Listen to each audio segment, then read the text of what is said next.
Dans l'enfance, j'ai jamais rêvé d'être chanteur, j'ai jamais rêvé d'être sur le devant de la scène. Ce qui m'a toujours fait rêver, c'est le studio, parce que je trouve que le studio n'est pas, à mon sens, ne doit pas être une photocopie de ce qu'on fait sur scène, à part dans la musique classique ou dans le jazz, où il y a quelque chose, au contraire, c'est une photographie souvent de quelque chose de très spontané, mais pour moi, il y a une différence entre ce qu'on appelle le spectacle vivant et le disque, qui est aussi importante qu'entre le théâtre et le cinéma. C'est vraiment des choses très différentes. Et moi, j'aime ce travail de studio. Et ça vient aussi peut-être... j'ai eu des choses de santé qui ont fait que, par exemple, la vie en tournée, enfin, des choses comme ça sont plus compliquées pour moi. Mais je trouve que c'est des moments de liberté, de studio, de joie, qui sont vraiment très importants. Et voilà, j'ai toujours beaucoup de mal avec les artistes qui font la gueule en studio, je trouve que c'est tellement génial. On sait tous, si on se retrouve en studio, c'est qu'on voulait faire ça.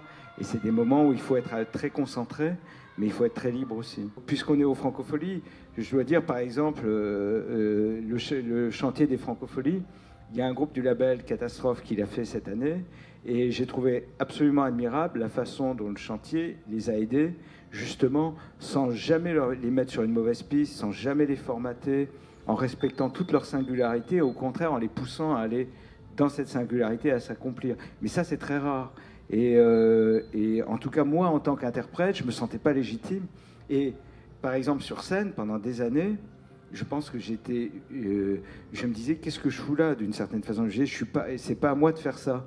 Et c'est terrible parce qu'on perd encore plus ses moyens. Et à partir du moment où on oublie tout ça, tout va bien, en fait.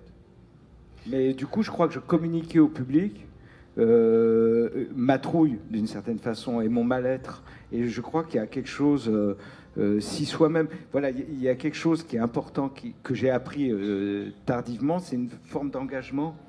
Et en musique, je pense qu'il y a un engagement, en particulier sur scène, qui est pas loin de l'engagement sportif. Et si on n'est pas, je sais pas, c'est pas un match de boxe, mais il y a quelque chose comme ça où il faut être présent.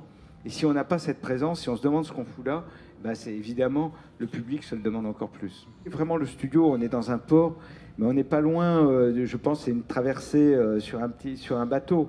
Et donc, il y a une promiscuité, tout le monde a peur, parce que chacun a l'impression de jouer sa vie. Et donc, on est comme une chaloupe, et on voit, les meilleurs amis peuvent devenir ennemis en studio. Et donc, il faut arriver à... il faut arriver à être honnête et à dire les choses. Mais il y a vraiment un travail en studio humain qui est assez passionnant, et en particulier, plus ce projet va être bien, et chez des artistes pas très expérimentés, plus il y a une peur presque que ça sorte. C'est-à-dire que très souvent, il y a un désir inconscient que le disque ne se fasse pas, que ça soit le grand disque oublié, mythique, parce que quand on arrive au moment du mixage, on a peur après des réactions.